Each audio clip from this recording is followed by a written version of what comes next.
Kalau hari ini kita mendengar azan, ya, saya terkecoh ini fikih dua ya kalau sholat itu. Ya Allah, ngeblank banget saya teman-teman. Subhanallah. Inilah pengaruh apa namanya itu ya. Ternyata ya psikologi itu luar biasa ya. Sedikit saja ini tuh udah. Tapi ya kembali kita bahwa kita itu ada Allah gitu ya. Allah terus Allah lagi gitu. Memang ujian ini luar biasa ya. Sekali lagi teman-teman, saya agak zoom sedikit itu materi kita di layar ya, nggak apa-apa. Masih kelihatan atau ngeblur? Kelihatan ya? Iya, soalnya tadi takutnya karena saya zoom ya, takut ngeblur gitu ya. Baik, definisi dari azan kita sudah paham ya. Insya Allah bisa satu bab hari ini sejam ke depannya. Saya usahakan bisa 1 jam, tapi kalau saya lihat-lihat ya nggak bisa 1 jam deh, karena ini materi azan ini lumayan lah panjang. Tapi saya coba split sedikit, nanti kalau ada yang tidak difaham nanti di akhir kita membahas kembali di akhir kelas ya. Nah, definisi tentang azan sudah. Sekarang kita masuk ke pensyariatannya, atau lebih tepatnya dalil azan tuh mana sih, apa sih gitu. Tuh pensyariatan azan tuh dulu tuh kayak gimana gitu kan ya. Ya, maka di situ ada di dalam surat Al-Jumu'ah di ayat 9. Di dalam ayat itu dijelaskan, a'udzubillahi minasyaitonir rajim, ya ayyuhalladzina amanu idza nulis lilis salati min. Ngeblur enggak itu ayat Al-Qur'an di layar?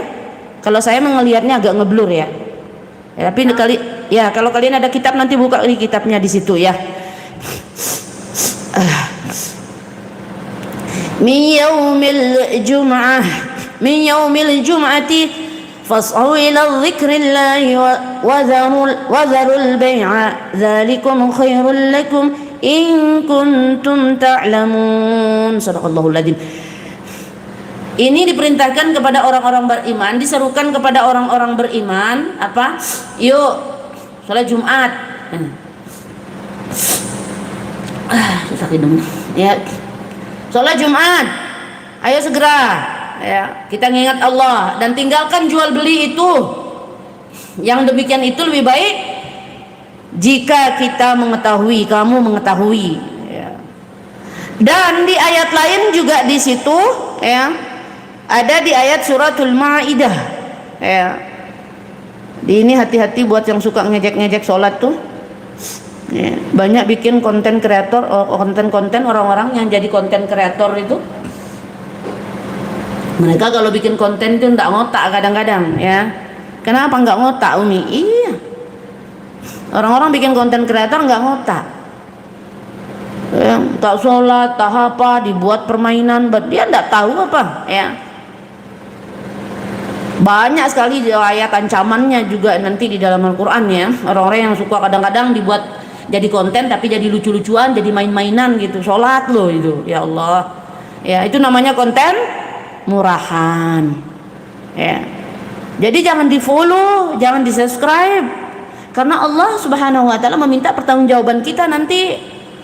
Ngapain follow yang bawa mudarat? Nah, mulai hari ini coba friend listnya dicek kembali ya, apakah ada orang-orang atau sesuatu yang tak berfaedah di situ. Bayangkan hari ini kalau ada yang like konten maksiat, bahaya itu ya. Nah, ini Umi kemana-mana lagi nih. Ini kita mau bicara tentang suratul Maidah, Umi. Tayyib. Jadi di dalam suratul Maidah itu ya dikatakan bahwa kalau kamu menyeru untuk sholat ya, mereka menjadikan ejekan permainan ya, maka merekalah orang-orang yang tidak mau mempergunakan akalnya. Nah, pernah enggak? Allahu Akbar, Allahu Akbar, kedengeran di masjid. Tik si Pak Hamid. Pak Hamid siapa, Umi? Itu namanya sekedar ilustrasi saja teman-teman, nggak tahu Hamid mana. Mohon maaf kalau ada yang sama namanya, kesamaan nama itu kan fiktif saja, bukan ilustrasi tapi fiktif ya. Tik Pak Hamid lewat. Ya, ternyata si Pak Hamid ini dulu memang ya ininya itu apa track recordnya kurang bagus lah ceritanya. Cuman beliau sudah bertaubat, ngelewatin di depan posko itu, diolok sama temannya. Pak Hamid, orang sholat itu cepat mati katanya, diolok-olok oleh itu orang-orang nggak jelas. Apalagi kemarin ya tentang suara azan yang nggak dibolehkan itu lagi. Ini ancaman di suratul Maidah ini orang-orang tersebut. Kasus apa itu teman-teman tentang itu? Yang nggak boleh pakai speaker untuk azan katanya. Ya. Itu telinga itu banyak jinnya itu. Orang-orang yang takut sekali dengan azan atau gimana, terganggu dengar azan gitu kan ya. Ini ancamannya tuh bagi orang mereka tuh yang di suratul Maidah ayat 58 ini. Ya, ini jadi kita ambil dalil 2 saja dari Al-Qur'an tentang masru'iyahnya azan ini sendiri ya. Tapi cara rasanya kita nggak adil kalau nggak mengambil dalil dari As-Sunnah ya. Di sini hadis riwayat Bukhari dan Muslim ya. An Malik bin Huwairith radhiyallahu ta'ala an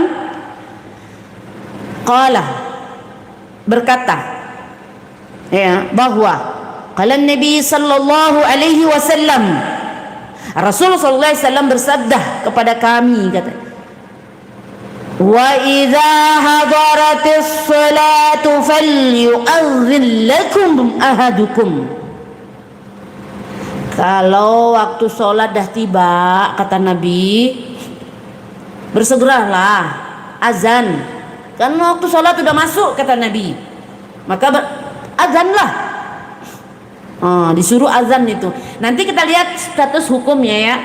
Nanti kita bicara hukumnya. Karena kita bicara definisinya dulu, masru'iyahnya dulu gitu kan ya. Nah, seperti biasa kita belajar fikih begitu kan. Definisi masru'iyah. Ya, masru'iyah ini tentang ya lebih ininya tuh sederhananya dalil-dalilnya itu loh tentang Al-Qur'an, tentang azan ini sendiri ya. Nah, tadi 2 dari Al-Qur'an, sekarang kita pakai 2 dari As-Sunnah juga di sini dalam Rawahul Ahmad wa Abu Dawud ya. Ini sedikit agak panjang. An Abdullah bin Sa'id bin Abdir Rabihi ya. Radhiyallahu ta'ala anhu qal ya, tafabi wa ana na'imun. Ini ada orang mengelilingiku dalam mimpi katanya, dan berseru faqala ya, berseru orang itu, kata siapa nih, dari Abdullah bin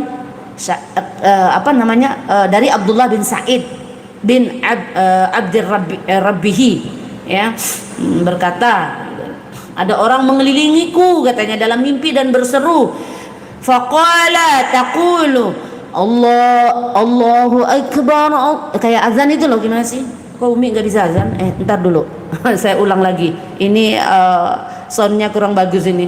Gimana sih tone-nya azan, soundnya azan? Allahu akbar, Allahu akbar. Kalau laki ini pasti bagus deh suaranya tuh. Kita kan perempuan ini ya. Nah, itu yang didengar tuh artinya lafaz azan itu sendiri, Allahu akbar, Allahu akbar. Nah, kalau saya gini kayak iqamah jatuhnya nanti. Kalau azan itu kan beda tuh, Allahu akbar, Allahu akbar. Apalagi yang suaranya bagus-bagus tuh, Masya Allah gitu ya. Nah, Allahu akbar, Allahu akbar, dan beliau membacakan dengan 4 takbir tanpa tarjih ya, 4 takbir ya.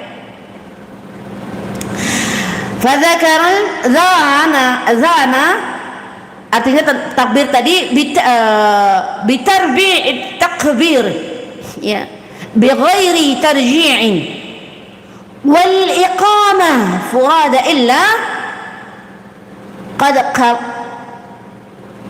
qamatis shalah ya. Artinya setelah nanti azan ya, Allahu akbar, Allahu akbar, lalu bacakan azan dengan 4 takbir tanpa tarjih dan iqamah dengan satu-satu. Nah, nanti kita lihat ya metode ininya, azannya kayak gimana, takbir berapa kali, kalau iqamahnya berapa kali, nanti kita lihat, ada nanti penjelasan selanjutnya.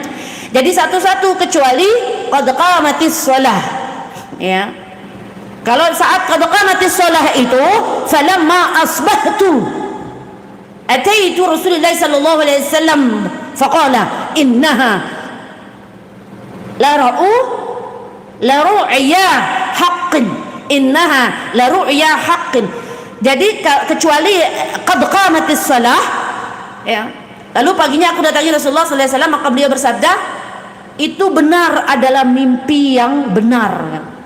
Nah, ini ceritanya Abdullah bin Zaid ini mimpi gitu loh, dan mimpinya dibenarkan gitu oleh Rasulullah sallallahu alaihi wasallam, ya. Ya, gitu ya. Azan itu bukan hanya ditetapkan dengan mimpi sebagian sahabat saja, melainkan Rasulullah SAW juga dipraktekkan azan itu ketika beliau disyarakkan ke langit, ya. Jadi dari Al-Bazzar meriwayatkan bahwa Nabi Muhammad SAW itu diperlihatkan dan diperdengarkan kepada beliau gitu ya, di malam Isra itu, di atas 7 lapis langit. Kemudian Jibril alaihissalam memintanya maju untuk apa? Mengimami sholat, ya, mengimami penduduk langit. Nah, di mana di sana ada Adam alaihissalam dan Nuh alaihissalam. Maka Allah menyempurnakan kemuliaan di antara para penduduk langit dan bumi. Namun teman-teman, ya insyaallah dirahmati Allah Subhanahu wa taala, hadis ini riwayatnya teramat lemah menurut ulama hadis, artinya gharib hadisnya, ya. Karena yang dianggap riwayat yang sahih itu azan pertama kali yang dikumandangkan di Madinah, ya, sebagaimana hadis daripada Ibnu Umar, ya, yang diriwayatkan oleh Imam Muslim, ya, gitu ya. Nah, selanjutnya sekarang hukum azan bagaimana? Kita lihat. Ternyata tentang hukum azan